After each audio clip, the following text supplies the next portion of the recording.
Thanks for rejoining us after lunch. We had a really interesting morning covering various aspects of how co-productions are working around Asia, what the trends are within social media with respect to linear and non-linear channels. And the panel we're about to convene is focused around what the buyers want. My name's Peter Treacher. I'm Sales Director at C21 Media, and we supply a lot of news to the global TV industry.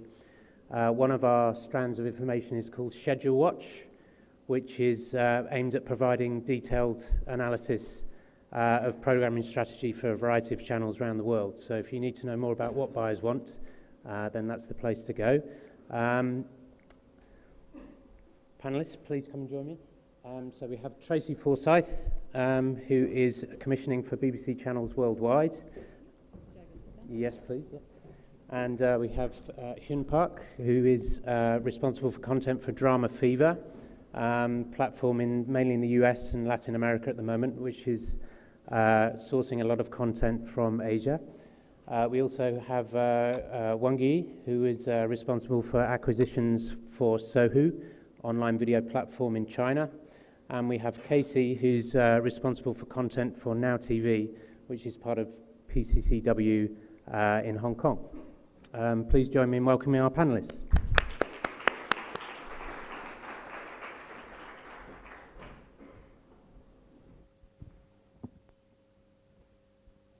So I'm going to start with Tracy. So your role has changed recently in the last year or so to have a broader remit. There's a lot of producers and distributors in the audience who will be very keen to know what the BBC is commissioning for worldwide for the channels internationally and also for content sales internationally. So could you tell us a bit about that to start with?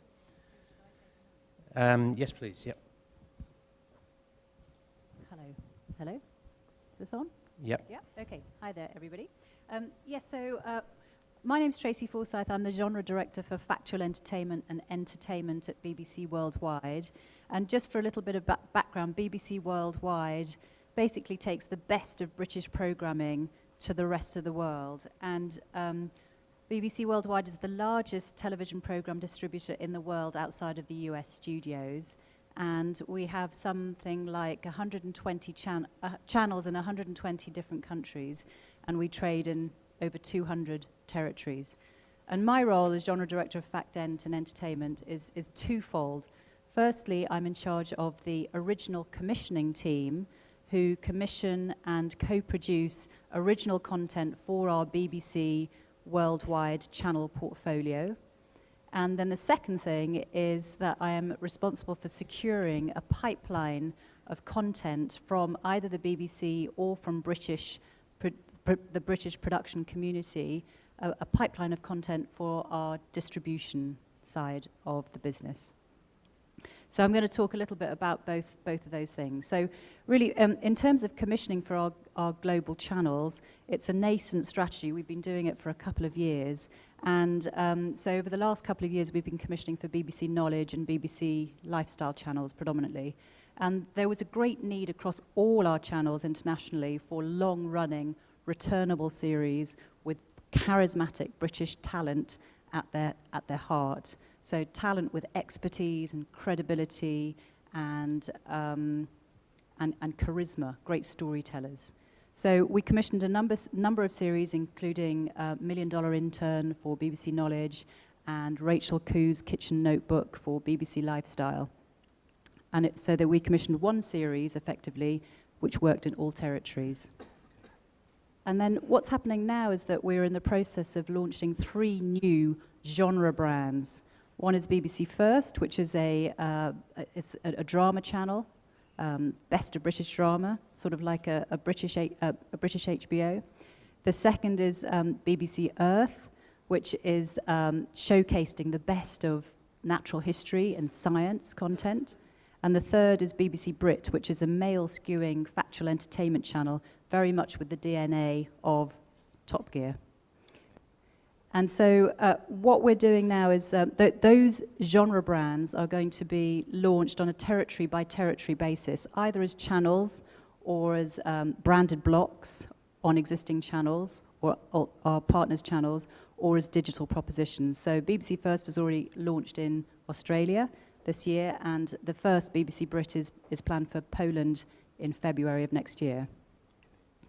So shall I talk a little bit about what we're looking for there? Please, yeah, if you could just go into a little bit more detail about those channels and what's airing on them, that would be perfect. Yeah. So for BBC Brit, what we are looking for is content that fits 4 filters. The first one is wit. It's very, very important to have a sense of humour, a dry wit. The second is expertise, because I think any kind of content that has the BBC brand on it, I think people expect a level of credibility, authenticity, and expertise to the on-screen talent. The third thing is camaraderie, and I think that very much comes from the success of Top Gear, is that you've got 3 very credible experts together, but they're really having a fantastic time together. So camaraderie, that sense of togetherness. And the last thing is jeopardy, really for the entertainment values. So on BBC Brit, we're looking for long-running, returnable, fact-end series that have wit, expertise, camaraderie, and jeopardy. So, and these are quite male skewing in terms of the demographic? They're male skewing, but actually in Top Gear for us, even though it feels like a very, very male skewing subject matter, Cars, it actually skews about 55 male, 45 female in terms of viewership. So we think it's sort of male skewing, but with broad appeal. And if you think about Top Gear, I mean, yes, there are a lot of viewers who will go to it because it's Cars, but really it's an entertainment program. You've got, celebrities, you've got scale, you've got great visuals, you've got...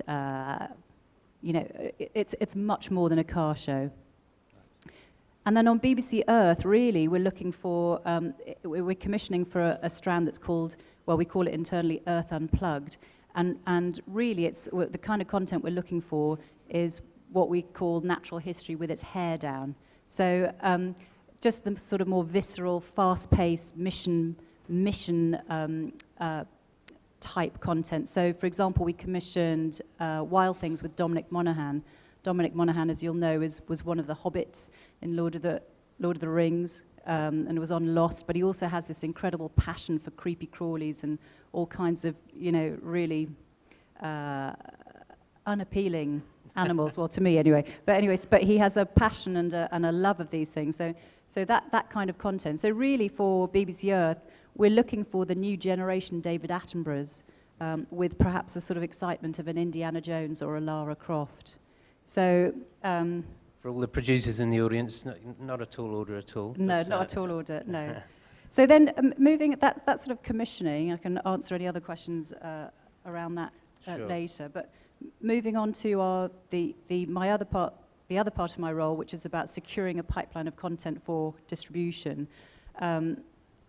What I'm responsible for is factual entertainment, lifestyle, entertainment, and formats. And so I'll just briefly go through what we're looking for there. So in terms of factual entertainment, and there's a bit of a crossover with what we're looking for in terms of commissioning.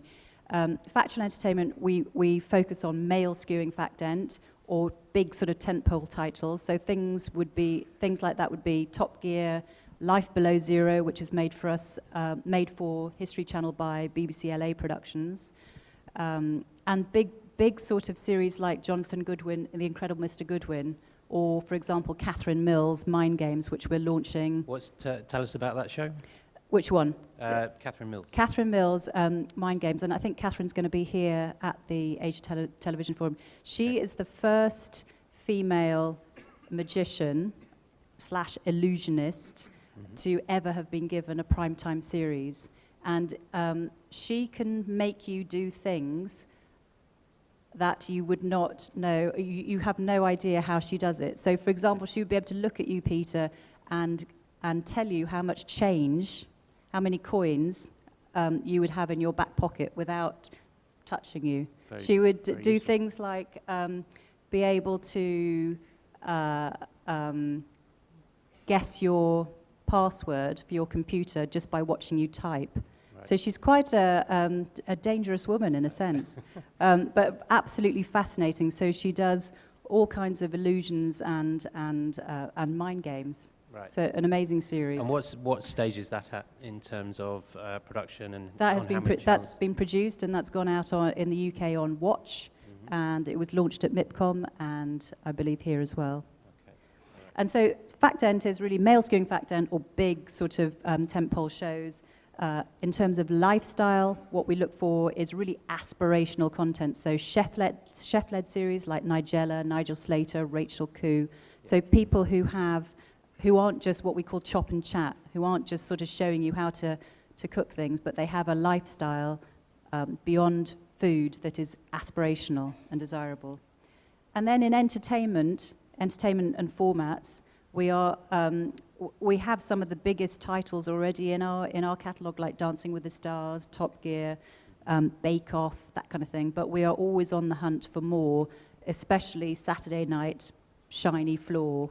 So if anybody has got the next big thing in entertainment formats, please come to me first rather than anybody else. And on that leads me nicely into the question: why would producers with the next big thing come to BBC channels? The environment, as we discovered this morning, with the various panels that happened this morning, the environment is so competitive with respect to channels around Asia. The prices being paid for content are growing massively. Pay TV is still on the increase around Asia. I realise you're commissioning for the globe as opposed to not just the region of Asia, but why would people come to the BBC? Well, people would come to the BBC because we're an amazing format distributor. So put our channels to one side, that's our channels business. But as a format distributor, for example, Dancing with the Stars is in 52 territories and still going strong. Bake Off is in, I think, 15 territories now, and that's a fairly new series. So I think we have unparalleled experience in using our global network to get formats out there and made brilliantly. So that's why, I would say. Okay. And do you have... Oh, yes, I do. So video? I was going to move on to some of the content that's working well in Asia and show some of the local adaptations of those formats. Great. So if we could show the clip reel now, that would be great. Okay, show the clip, please.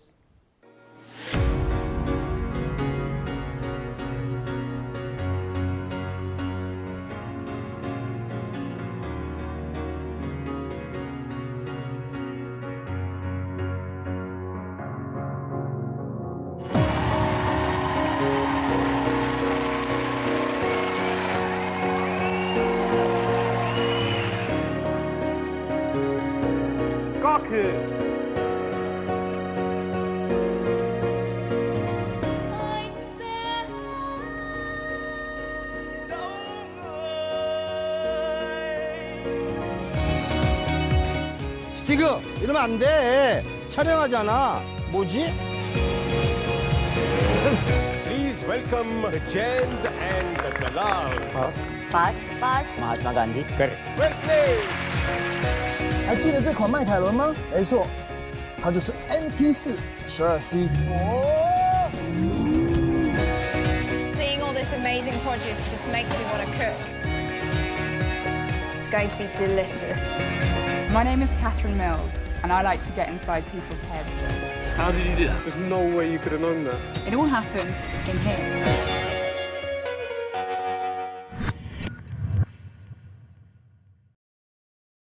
Okay, so those were just some of the examples of either formats that we've made here or formats or shows that are working well on our channels. So the first one, Jalak, so that's Dancing with the Stars in India, 7 seasons now, multi-award winning. And I just wanted to say what works particularly well is when we adapt local formats for the market, in the market, often they innovate the format. And Jalak is a really good example of that, where they came up with not format points, but tweaks to the formats or innovations that are now being taken back to the UK and introduced into the UK version. Another example of that is Family Mastermind. So Mastermind was the UK format. India looked at that and thought, actually, it's all about aspirational kids. Let's make it about families. And so they created, effectively, an adaptation of that format that's been incredibly successful. We're hugely excited about Top Gear generally. Already had Top Gear Korea. which goes across a pan-region and is also So that's sold to sold China. into a number of other territories around Southeast Asia with respect to finished tape Finished sale, I tape, believe. yeah. And then we've just launched Top Gear China, and the ratings are going extremely well. So excited about that. The future of the Top Gear brand is huge, not just as a finished program, but Top Gear live events, Top Gear merchandising, clothes, you name it. So we're excited about that. And then Junior Bake Off in Thailand. Bake Off has been Bake Off, the adult series, has been very successful globally. And most territories are licensing, when they do a local adaptation, it is the adult version. But I think in Thailand, what's special about Thailand is that they've chosen to lead first with Junior Bake Off. And I understand that's because like cafe culture and Starbucks and eating muffins has really risen. And again, a lot of aspirational parents wanting their kids to learn skills. So, and then just the two of us, we just put into just the two of us because that's quite an old format in our catalogue.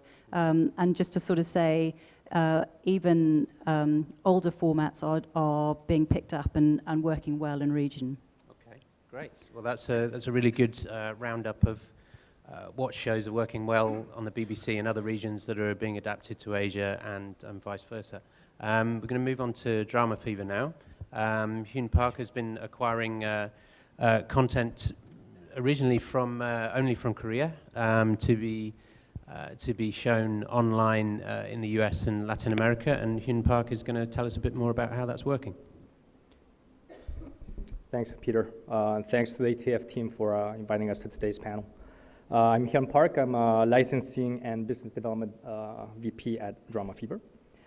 For those of you who don't know DramaFever, which is going to be probably most of you, since we're one of the few companies in ATF that's not present in Asia. What we do is we take, we're an online platform in the Americas that takes first run, first window Asian television and movie content to the Americas, 100% legal, 100% subtitled into Spanish, English, and Portuguese. We're an online company that started 5 years ago with a very basic premise. There's hundreds of thousands of hours of premium video content created each year worldwide and also in Asia. However, the distribution has been largely linear and very limited to the local markets. And this has resulted in millions of users worldwide still using illegal websites to consume such content. The internet unlocked a massive latent global consumer demand for quality content, and we wanted to create a legal, viable alternative to the illegal websites. So how do we operate? We identify, acquire the best dramas from Asia. We stream them, we subtitle them and stream them in our own and operated DramaFever websites within 24 hours of local broadcast here in Asia. To market, we do, of course, all the social networks available, and as well as syndication onto the major platforms in the US. Hulu, Amazon, Netflix, they're all partners of us. They reach a much larger general market audience, but we think the more eyeballs people can get in your content, the more of a chance it has to succeed. This is I'm just showing you a short preview of what we are.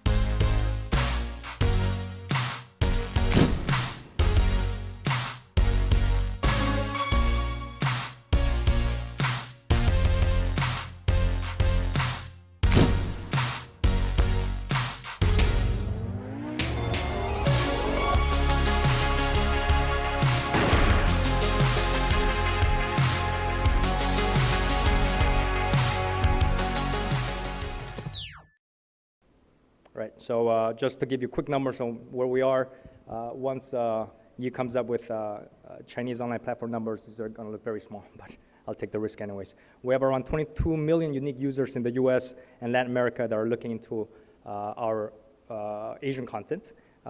We have around 70 content partners in 12 different countries, and we stream around 13.5 million hours of content, 100% legal, 100% licensed from Asia every month. Interesting characteristic of our audience, it's not Asian. Our audience base largely resembles the general market population in the US, 45% white, 25% Hispanic, 15% Asian, 50% African American. We've been able to market this niche, relatively unknown content base, such as Asian TV dramas, and made it a cool product within the general mainstream audience in the US. Because of our content type, we skew 65% female, and we have a very attractive advertising demo from 18 to 34, which are the two demos that we actually over-index in. Those who come into DramaFever get hooked on the content. And we looked at data, and we're just very surprised that paying subscribers spend around 50 hours a month watching Asian dramas in DramaFever. That's more than Netflix subscribers do in each month. And our free viewers spend almost close number of minutes per month as the Hulu free subscribers, Hulu being the sort of the most amazing TV platform in the US. And so what are our users watching? When we first started, it was very hit and miss. We decided that we were going to bring content that was similar to what you could see on the US television. We thought that if we marketed the Korean House or the Japanese version of NCIS, it'll be much easier to market. But what we realized that, very quickly realized that people would actually watch the original version of House and the original version of CSI, Dexter, and NCIS. So what we did is we went back to our database, we started gathering more information, and we looked at what people were watching on illegal websites when it came to Asian dramas. And there was an overwhelming category that was romantic comedies. The traffic this genre was driving in the legal websites, the download, streaming, and the social networks was enough to make us change our business plan and double down on this romantic comedy genre. Right now, 22% of our library is romantic comedies, but it drives around anywhere between 40 to 70% of our monthly traffic in the United States and Latin America. This is just an example of what we do. We're not saying that we're a Korean drama romantic comedy platform. We didn't follow trends. What we did is we looked online at the data, and we looked at pockets of unserviced demand. We knew there was a large pocket of people who love romantic comedies. You can't find that on live television in the US, and we decided to make a big genre out of this. Thankfully, our first big bet was good. Now we're bringing much more Asian TV content. We're very excited the dramas we're bringing from Fuji. We just announced an exclusive deal with Sunli for Taiwanese dramas, 10 exclusive titles per year in our territory. And we're looking also at niche categories that are being remade in the US right now. Nordic noir, Japanese manga-based dramas, Spanish and Turkish historical series. They all are in option phase for remakes, but you can't see the finished product in the original language. We're looking into that, and it's a matter of us coming to you and telling you, this is the underserviced demand groups. Please bring us that content.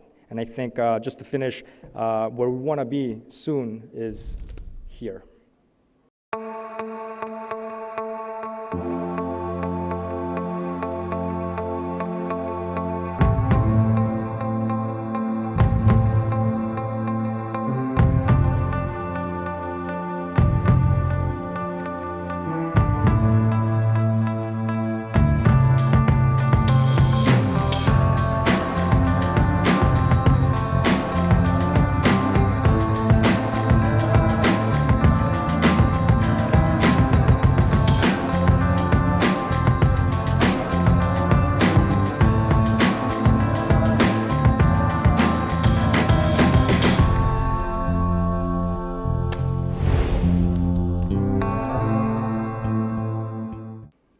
That's all. Thank you, and looking forward to meeting a lot of you over the next couple of days. Thank you, Hyun. There's a couple of questions coming in from the audience, which we'll get to in a moment. And I'd like to encourage anyone else out there in the audience that will send in some questions via the app, the Pigeonhole app, and we'll get to that in a couple of minutes. Meantime, next up is Wang, who's responsible for content acquisition for SOHU, online video platform in China.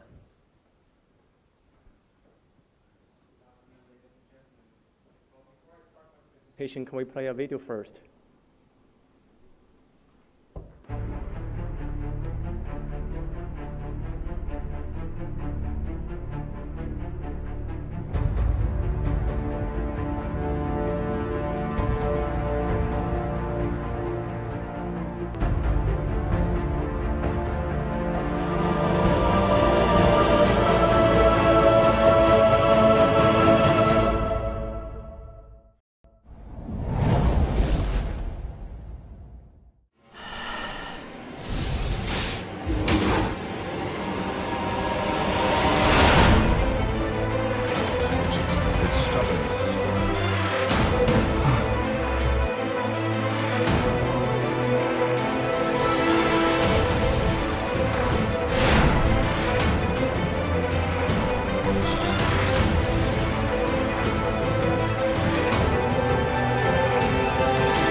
So this video gives you a general idea of the shows that we are releasing this year and next year.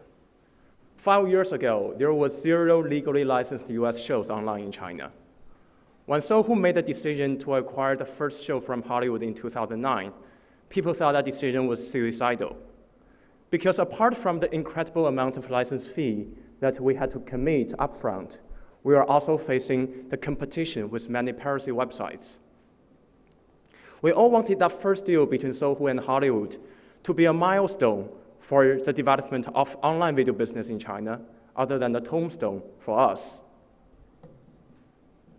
So 5 years later, right now there are more than 70 US shows released on a day-and-day basis on SOHU, and more than 20 of them are exclusive.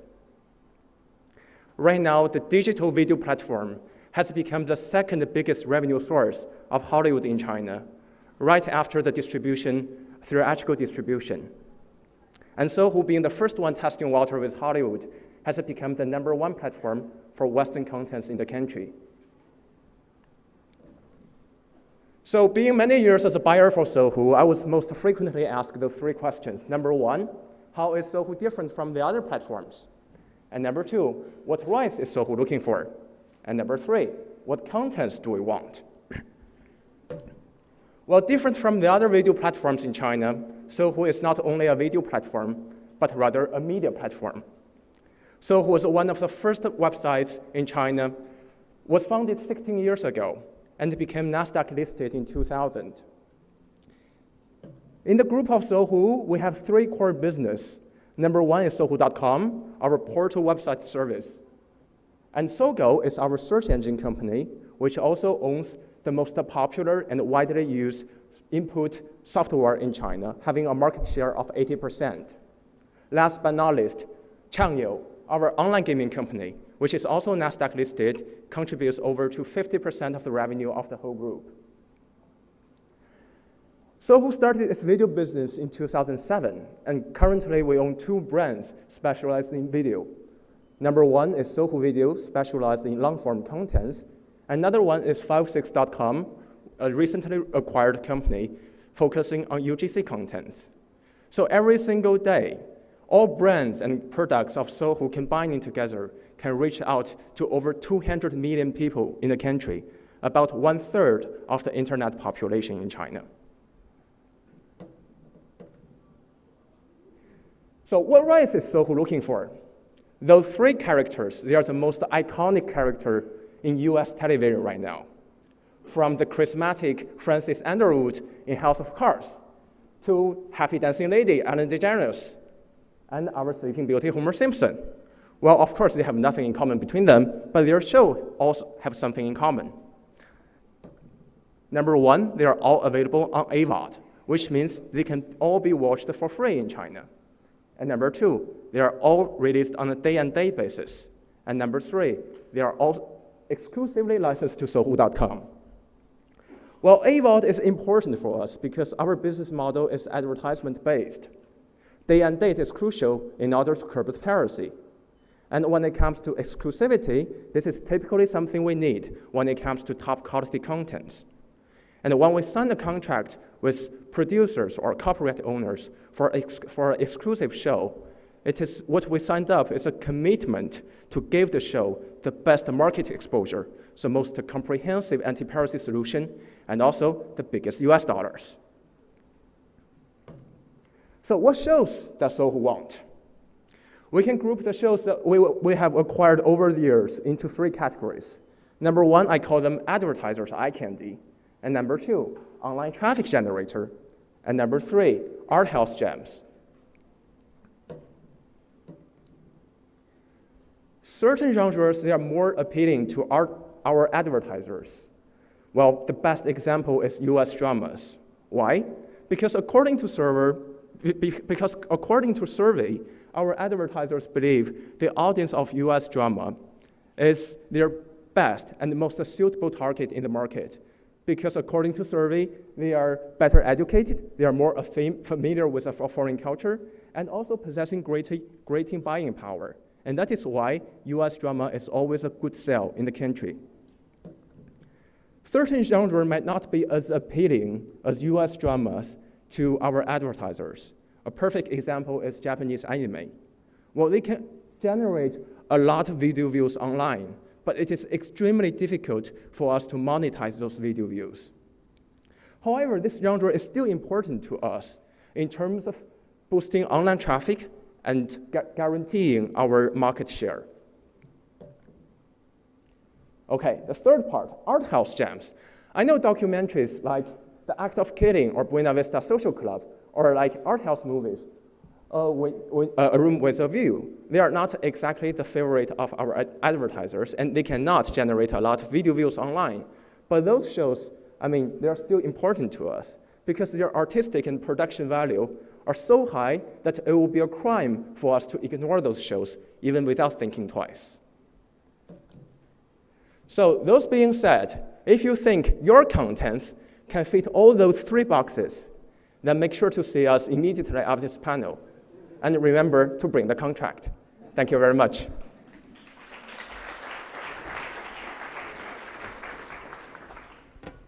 The questions are flooding in from the audience, but one of them directed at SOHU is how is your acquisitions strategy changing as regard to kids content? How is kids content getting seen in China online at the moment, and how is SOHU being involved with that? Well, when we talk about kid contents in China, people think immediately about animations. But the weird thing about animation in the country that people do not really make difference between kids animation and animation made for adults. And also, especially the advertisers, they do not make such a difference. And that is why it is extremely for us to monetize the content of animation or all sorts of contents related to kids. But what we are trying to do is make a difference between preschool contents and Japanese animation, which is targeting like adults or people after their adolescence. So what is interesting about the preschool content is that we're not only targeting the kids, but also their parents, which is around their late 20s or early 30s. So they are like the perfect and the ideal target of advertisers. And that is something we're trying to teach our advertisers these days. Okay. Another theme that came out from this morning's sessions were social media always comes up at industry conferences, but one thing that came out this morning, which I think is worth noting, is that with respect to how online platforms as well as linear broadcasters are leveraging social media for discovery, so to bring about discovery of shows. Facebook is, for example, in other territories is integrating video, short-form video, in a much smoother way these days. I think people in the audience would be interested to know how, content owners would be interested to know how your acquisition of 56 has helped to transform your strategy with respect to discovery of your content online. Well, SNS platforms, they are really important in terms of promoting short-form content. For example, it's very easy for you to promote something less than 5 minutes on SN platforms. Either it's on Facebook or on Weibo or on the other platforms available in China. And we have recently acquired a company, 56.com, and it is specialized in UGC contents. And also, SOHU owns our own SNS platform. So combining the resource of SNS platform of SOHU and also videos of 56.com, so we can better promote those UGC contents developed under our own company. And also, in the future, if some show becomes really popular on SNS platforms, we can even hire the person who has done that show or the talent in the show to do a long-form content for SOHU video. Thank you very much. Next, we're going to hear, last but not least, from Casey.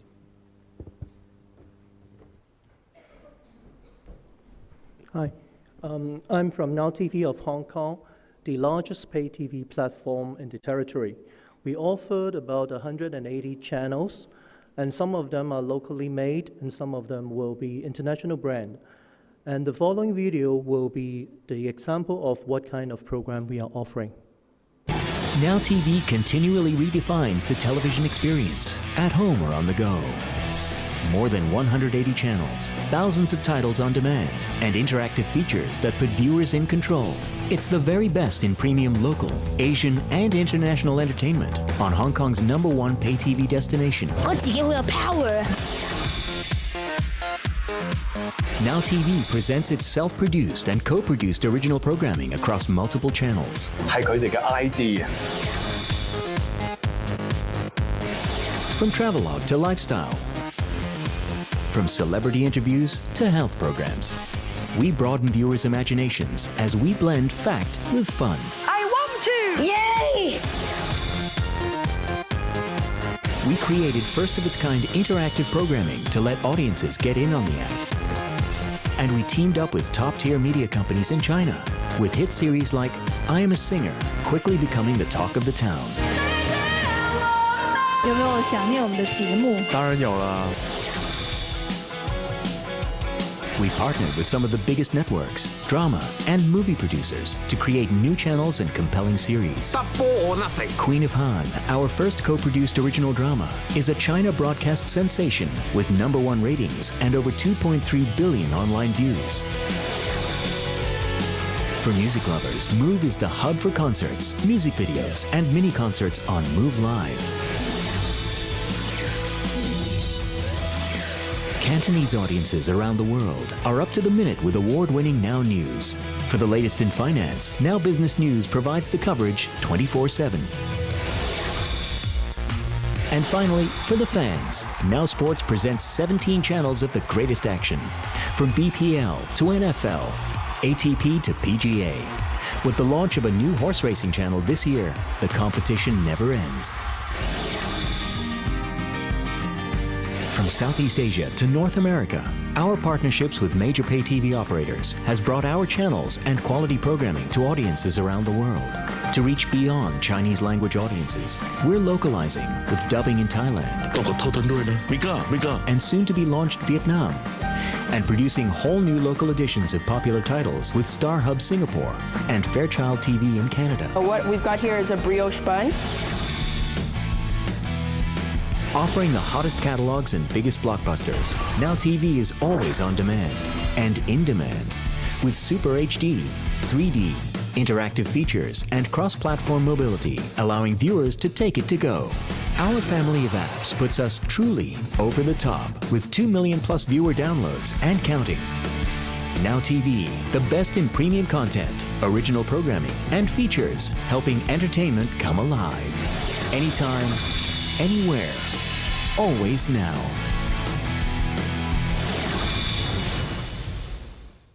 I think in the video, we clearly illustrate what we need in different type of program.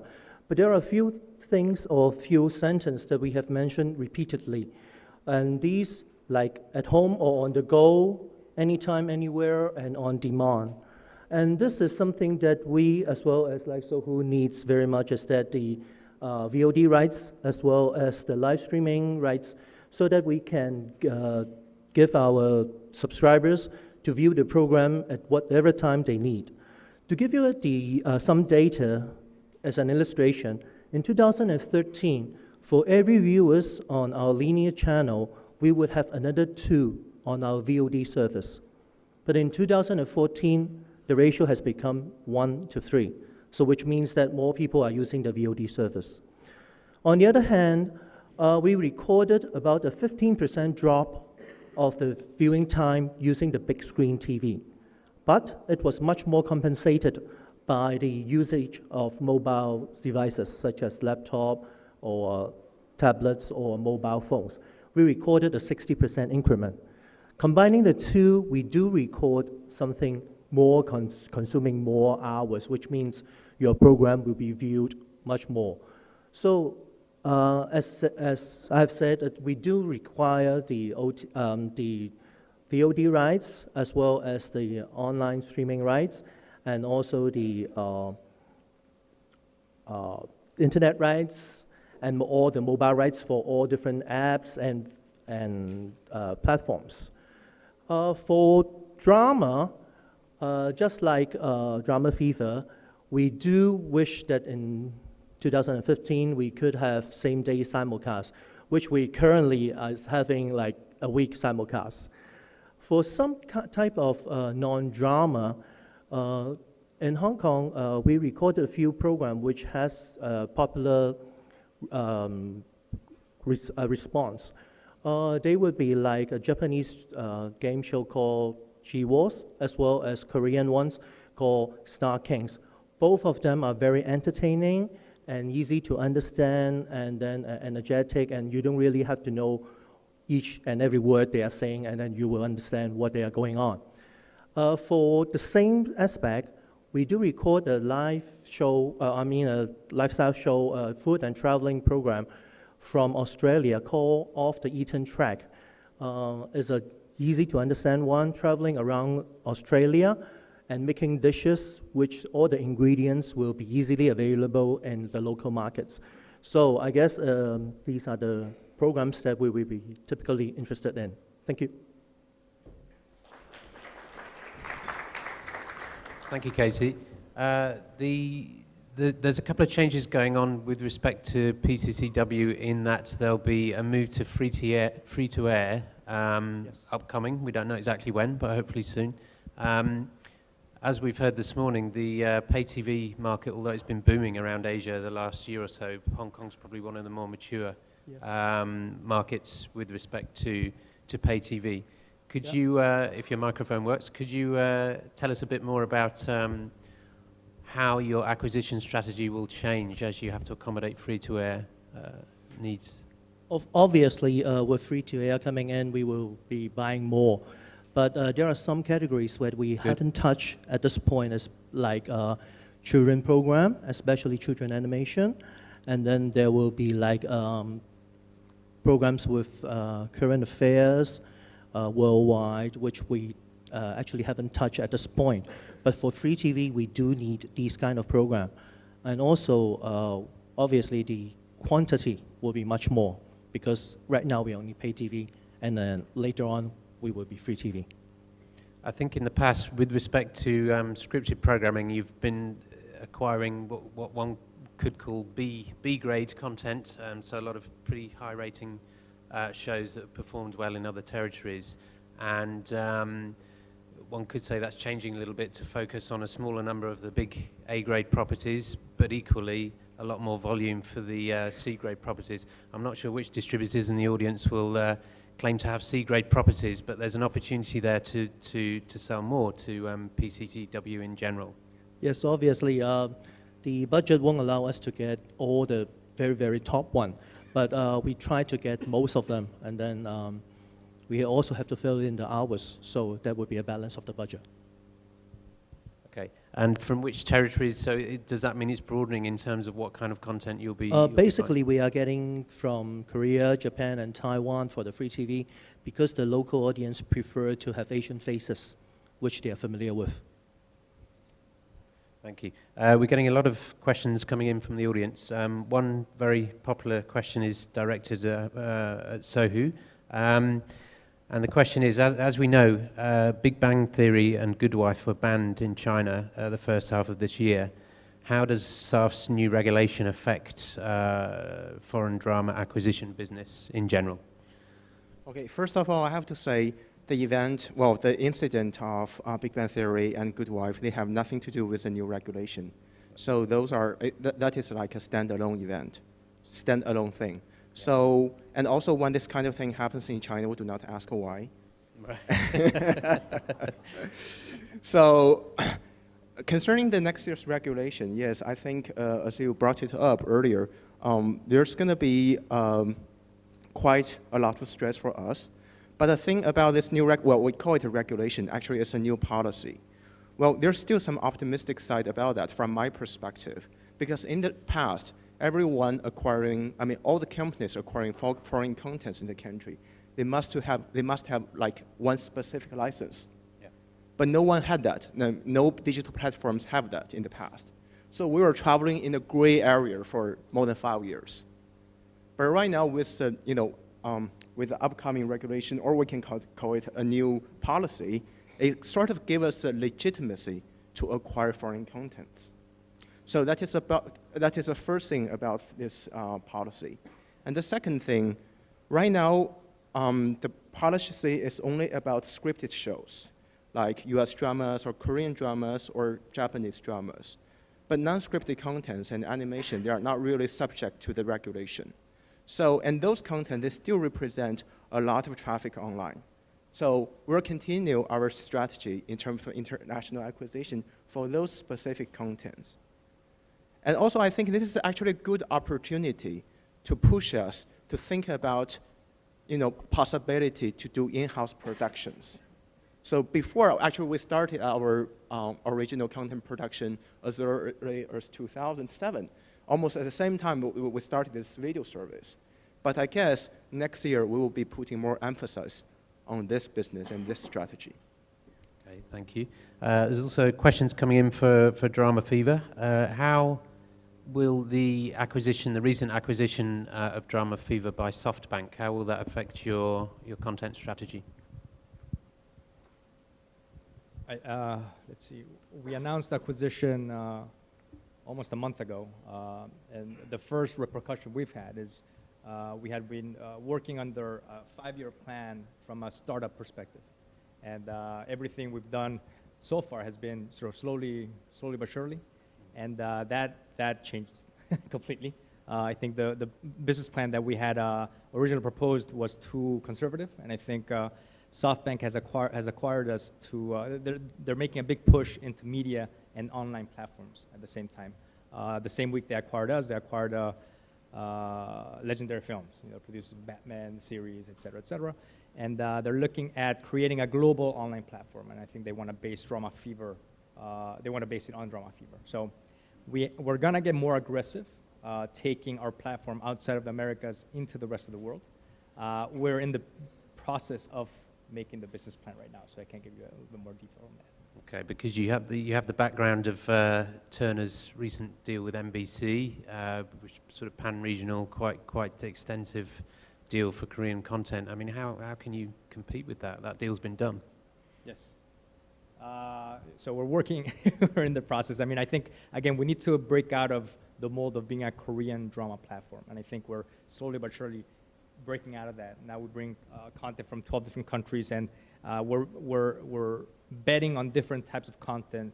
At some point, Hallyu or the Korean wave will start to go down, and we need to replace that with something else. And we have buckets of new content that we're betting on getting exclusive rights so that, you know, we don't get into pricing war a couple of years down the road. So I think there's the online media space, especially in Asia, it's a new frontier. There's enough space for more than one big player, and I think that's the whole point. Okay, and on continuing that theme, in terms of getting more directly involved in content creation, co-production, and so on, what moves have you been making recently in that area? Sure. I mean, everything we've done so far, nothing has been, we're not brighter than anyone else. We copied the Hulu model, the Netflix model when it started, 5 years ago. We're taking a playbook out of, HBO, Miramax, out of Netflix. You start as a distribution company of independent, sort of relatively unknown content, and as you become bigger, you start to produce your own content. Last year, we co-produced Heirs, which was the biggest hit, one of the 2 big hits coming out of Korea last year.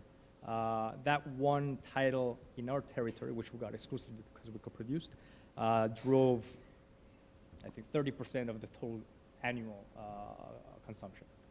This year, we just co-produced Tomorrow's Cantabile as well with another producer in Korea. And with SoftBank, we're in the process of creating something called DramaFever Studios to invest in titles that we know are going to be successful in our territories. So we have enough data to know what works, and those are the tentpole assets that we're going to invest in. Okay, and that leads on to sort of how you use the vast amounts of audience data. It applies to SOHU as well as DramaFever and the other platforms. The vast amount of audience data that you get online, how does that inform your content strategy in general? Are there specific examples of how that's starting to shape what you buy or what you might invest in?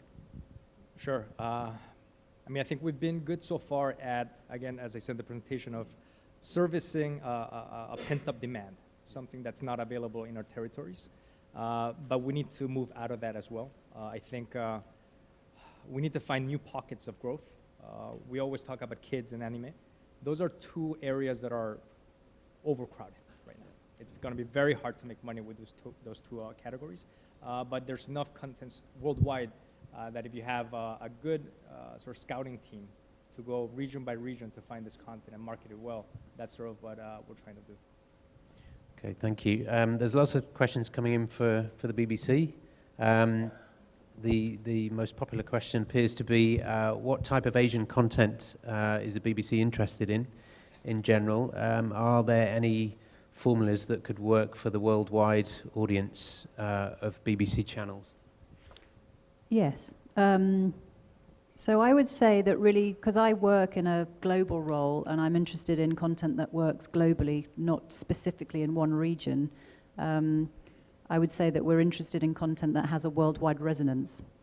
So that doesn't mean, it has to be all come from one territory or not, but if people think that they have ideas that would either fit for our BBC Brit or BBC Earth channels, then I think a good idea can come from anywhere. So would want to hear about that. And then the other thing is we're always on the lookout for big co-productions. Our commissioning strategy in particular is a sort of fewer, bigger, better model where we're really looking at ambitious budgets. And to achieve ambitious budgets requires co-production partners outside of the UK. So the trends that are happening with respect to, for example, content funds in Korea becoming a little bit more open internationally? Yeah, I mean also, any clever ways of making budgets go further are very interesting to us. So I understand, the MDA in Singapore, if content is made and produced here, you can get huge amounts added to the budget, etc. So I would say just start a conversation really make sure that you understand or have a conversation with us to make sure you understand our brief, and let's just go from there. A couple of questions incoming about Top Gear in China, which has recently launched. What stage is that at? Do you have, how's it doing? It's doing well. It's How well? just a second episode has just gone out. I'm looking at Pierre in the front, and ratings are going up. So which platform is that? So it is a Dragon TV and an online platform, Qi. Excuse my okay. All right, very good. So it's early days, but Early days, looks yes, promising. but and it, it made a big impact back in the UK as well. It was a news item on the 10 o'clock news. Okay. So everybody is not just Asia is interested in how that does. Other questions from the producers and content creators in the audience. In terms of trends with respect to the UK market, well, and the other Western markets. What trends are occurring that can apply to Asian content producers in general that might be interesting for the audience to know about? I think we're seeing a return of formats in the UK. Certainly in terms of features programming, it went the other way for very many years. And so, sorry, what kind of? So what kind of things? Well, I mean, we've got a lot of new formats coming up. Well, in general, I'm just saying that recently features has just been very sort of talent-led and more documentary style, and now we're sort of starting to see in development the return of the format point. Right. So with respect to factual entertainment and so on, formatted shows, I mean, you have shows like Come Dine With Me, which has done very well. Come Dine With Me has done very well. I mean, the big ones still in the UK are Great British Bake Off has just moved from BBC 2 to BBC 1 and is doing something like 9 million viewers, which is extraordinary for BBC 1. So I would say that, yes, the return of the format, really. Okay. Are there any particular, so with Bake Off, those kind of shows, are there any particular points with regard to style and form? Well, I think the thing about Bake Off, and there are other in that vein, so there's Sewing Bee, there's Hair, we've got new shows coming up in the art arena. I would say that they have competition, obviously, at their heart, but they are character-led. So they're done in such a way that you really get to know those characters. So the overarching narrative about who wins, who doesn't win, you're really, really gripped by that. And that's a sort of a big layer that's on top of just the general competition. So it's got heart, and it's like a soap opera, really, rather than just a competition. Having heart seems like a very good point to end the panel on. So I'd like you to join me in thanking the panel. We've heard about a lot of different areas of opportunity for producers and distributors internationally, and a lot of strategic changes going on with the companies here on the panel. So please join me in thanking them for sharing with us.